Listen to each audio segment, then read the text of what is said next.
On the agenda tonight, we're going back to 1994. We're going to be having a listen to Mariah Carey, and she's going to be singing All I Want for Christmas Is You.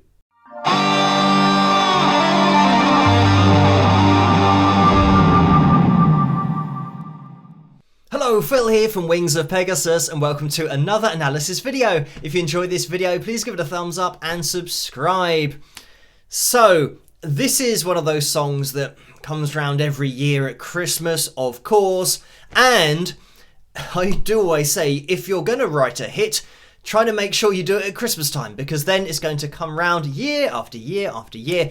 And just a bit of trivia about this song, and probably most of the Christmas hits, it's been in the top 30 since 2012, and it's actually got to number one. I mean, since then, considering that this was released in 1994, it got to number one in 2019, 2020, 2021, 2022.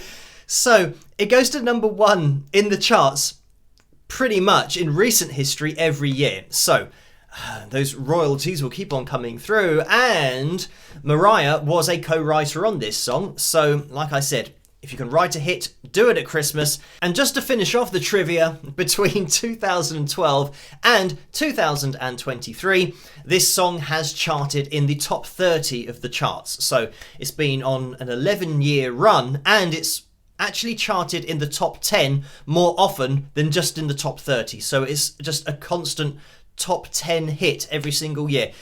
But we will be jumping into the isolated vocal in this video, so if you want to watch it the whole way through, I'm sure that you know this song very well already, but if you do want to watch it with the instrumentation, then there's a link, as always, in the description below. But anyway, we will jump into this and have a listen to Mariah back in 1994.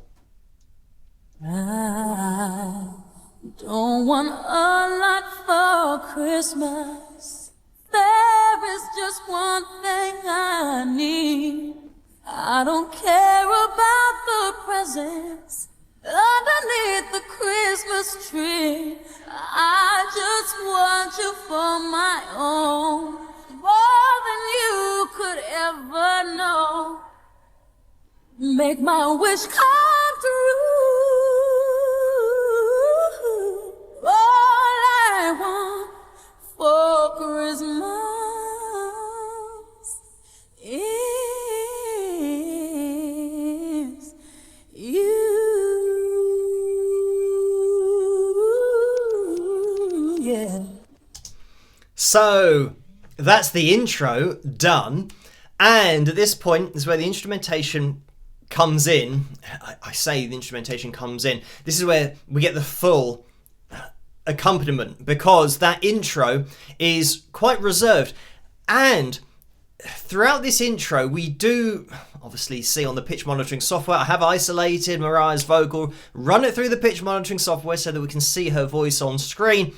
You'll see how accurate she is, but the important thing to point out is where she's going with her voice, and you'll notice as we scroll through this, you will see this kind of thing all the time with Mariah's voice on other songs, but the way that she covers so many notes in such a short space of time, and sometimes, and actually more often than not, spanning an octave with particular runs that only last for a few seconds. So as we come through here, this is a great example. The A sharp 3 going above the H sharp 4 is actually the note that she's hitting. There's the B4 at the top of that particular run.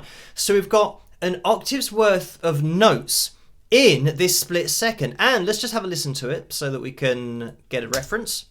I don't care about the presents. And it's great because it never sounds like it's an octave. And this little slide that we have up here, obviously she's just kind of ticking off the notes with great pitch accuracy all the way up.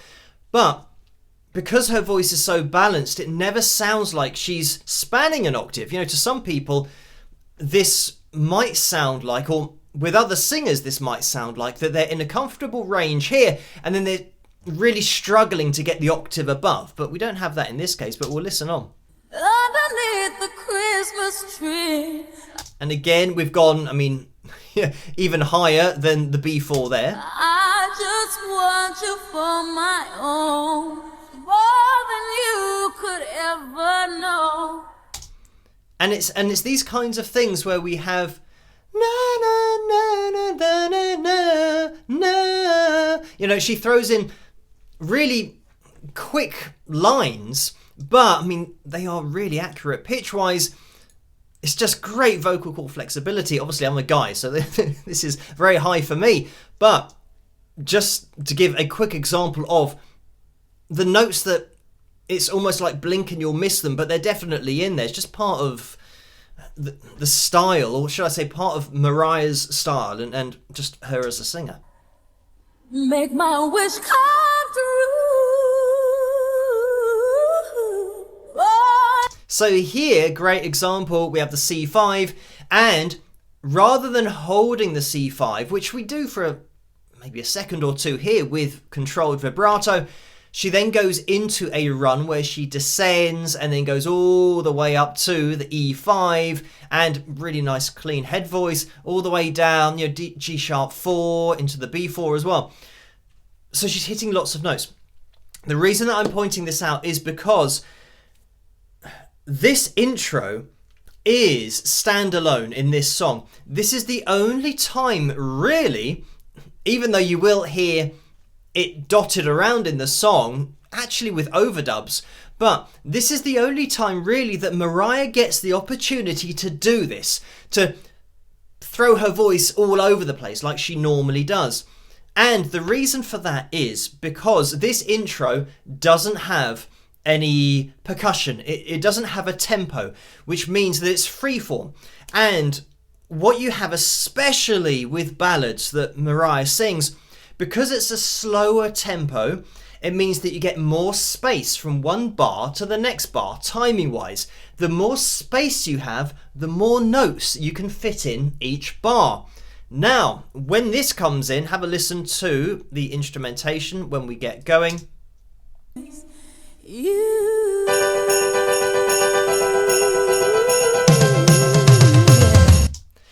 We are now, especially with that piano, you know, we are so fast. I think this is around maybe 150 beats per minute, something like that. So we are now upping the tempo. So we've gone from something that didn't even have anything in. Listen. I don't care about the present. You know, we've got just a reference chord for the melody over the top, but we're not being hit with any beats per minute. It's very relaxed. She's got a lot of time here. But when we get into it, now we have less time. So it means that Mariah is forced to sing with less stylizations, less runs, because you physically can't fit that many notes in this shorter time period that we now have. So, you know, having that in mind, we're now just going to listen to the isolated vocal again, but now we're into the song properly with all the instrumentation. I don't want a lot for Christmas. There is just one thing I need. All of this is so melody based. It is so strict now with the na na na na na na na na, and that's what everyone sings when they sing this song. And I don't think they'll even go na na na na na na na. I don't think they'll even do the na bit at the end. You just go na na na na na na na. You would simplify that, but this is the point, that the reason that I think, I mean, it is a great song, it's a great composition, it has got great melody, but this plays to the strengths of mass appeal because the tempo is forcing Mariah to spend only the time she can on the melody of the song rather than throwing in too much extemporization vocally that she likes to do normally, especially on those slower tempo tracks where you have the time to do it. But let's jump into it again. Don't care about the present. And again, great example there. How straight was that melodically? No extemporization because we haven't got the time. That was na na na na na na na na. You know, that was it. Really, na na na. You know, just straight notes running up. Obviously, great accuracy with hitting those notes, but no runs, no kind of trills, no real bells and whistles going on here. That's another thing about Christmas songs. You've got to make sure you've got your sleigh bells going in the background. That's all part of the sound. But we can now start to appreciate why this, I think, has more appeal to the mass market, because we just get melody. A lot of the huge hits across all time have had simple melodies. I always draw the parallel with playing guitar. As a guitarist myself, there are a lot of great players who are very technical. They can play a lot of notes very quickly. But that doesn't appeal to the mass market because it's too much information. People like to be able to connect with notes, to connect with the sound, especially with the human voice. It's on a totally different level. But with great guitarists, they get their guitars to sing, and nobody can sing at 10 or 15 notes a second. We always lock into emotions through talking, and talking really quickly. The faster somebody talks, the less understandable they are. And sometimes you say, oh, can you slow down a bit? Because that's how we communicate. We communicate slowly. So to communicate emotion, you want that to happen in music, in the voice you're listening to and the notes that are being hit. You want to appreciate it at the same kind of cadence that you would do when you're listening to somebody talk. And again, this could go on for years. Once we start talking about great singers being great storytellers, and the cadence of the vocal telling a story and connecting with an audience, the faster it is, the less connection you get. I don't need to hang my stocking there upon the fireplace. Again, really straightforward melody here. And when we're talking about 1, 2, 3, 4, 1, 2, 3, 4, the beats per bar, we're going na na na na na na na na. Da na na na na na na na. So we're getting a note per beat, and sometimes we get 2 notes, but we also get less than that. So going na na na na na na na na, and you see how those notes are also falling on the offbeat between the beats, which means it's going to give you a bit of a lift. So it's going to give you more energy, and because the tempo's faster, obviously this song is just high energy because high tempo will just do that. But by having this melody on the off beats, it means it's going to give you a lift as well. And again, it's that na na na na na na na, those contradictions of being on the beat but then getting that lift at the end of the line. Listen to the backing vocals. There upon the fireplace, Santa Claus will make me happy with a toy on Christmas Day. So we've got the more complicated line that is Mariah's vocal, but the backing vocals are so high in the mix, and we kind of get this it's a really simple line. So we've always got something that is bedding this song in simplicity, and you can see how much of a part of the song they are and how it really does maintain focus. Because if we just had Mariah's voice, when she does tail off into more of her extemporizations, that's the only thing you can listen to, so you might get a little bit lost with that. But we are bedded in this with the backing vocals to keep it simple.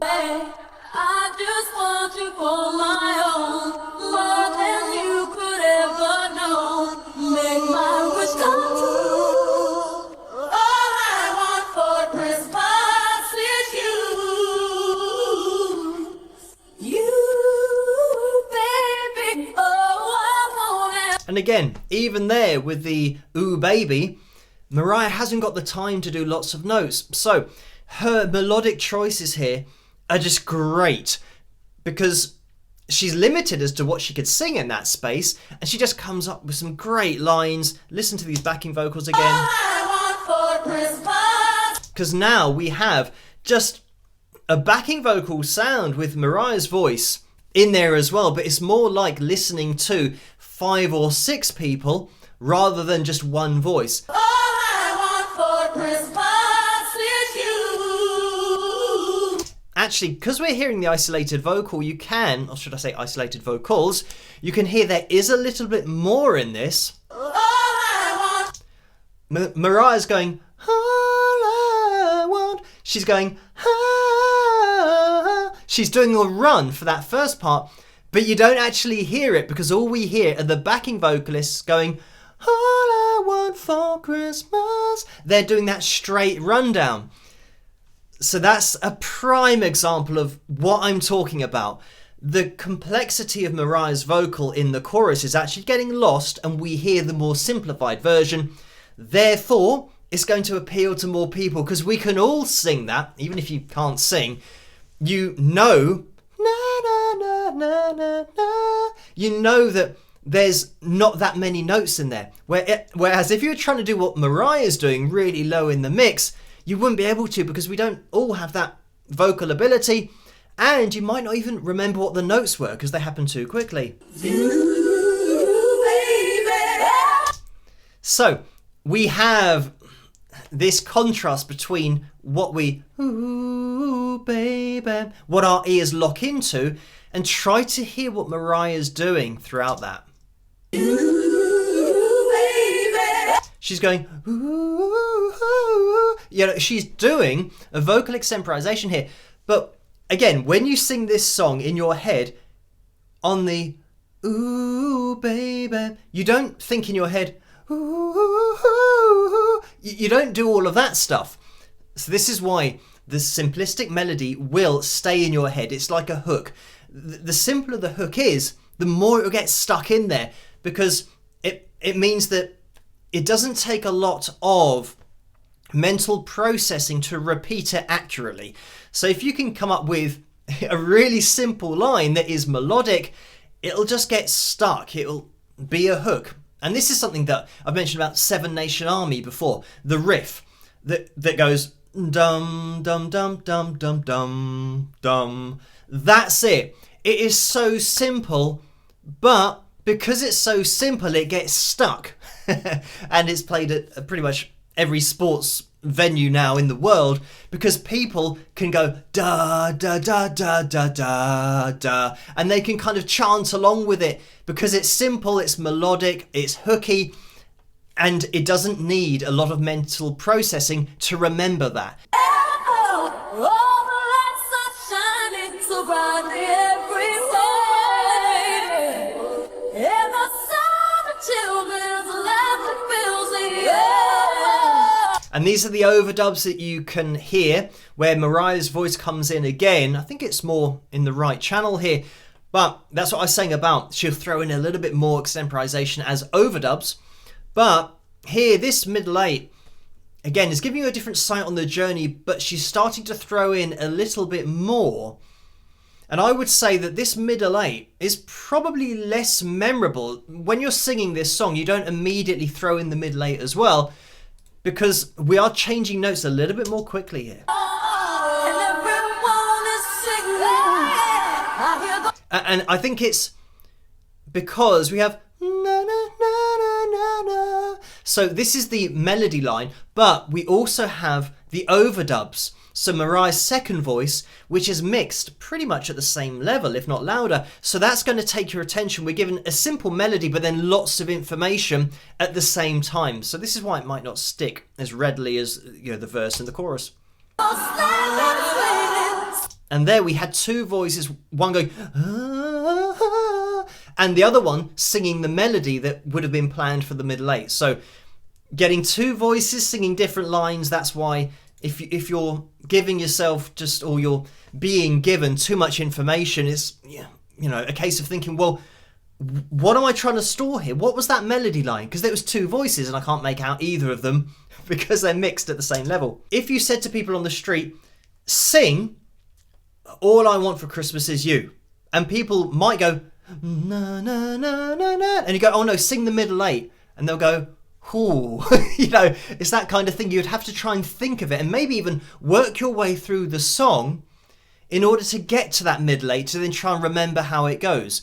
And you actually have the opposite in other huge hits that have a great middle eight. When you say repeat the middle eight, and those songs aren't repeated every December, so you're not just getting that constant reminder, but, you know, there are great songs that have a middle eight. It's, you know, Bryan Adams, Everything I Do It For You. You know, that middle eight, na na na, love, and no other can give no love. There's no way unless you're there all the time, all the way, yeah. That is the middle eight. How do I know that? Because it's just great. I haven't had to work my way through the whole song to remember the middle eight.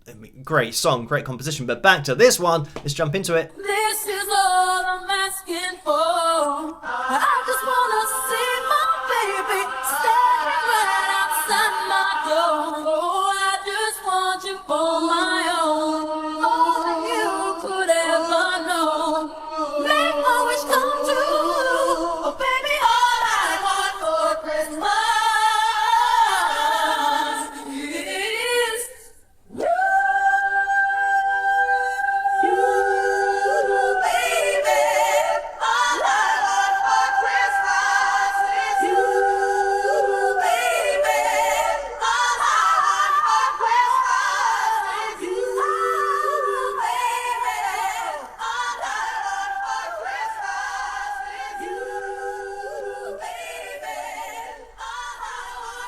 And then we go to the fade out. So just, I mean, range for days, as we know with Mariah's voice and her ability. We still get that flair of Mariah's voice, but it's all rolled into such a commercial hit, something that is going to appeal to so many people. And as I've said at the beginning of this video, with those stats or facts or trivia, this is a song that appeals to everybody at Christmas time. And of course, when you then have memories at Christmas and this song happens to be playing and then people want to hear it again the next year, you know, it's the reason why it's going to continue to go to number one for the foreseeable future, if not forever, as long as humans are around. So yeah, great to write a Christmas hit if you can do, but a lot easier said than done.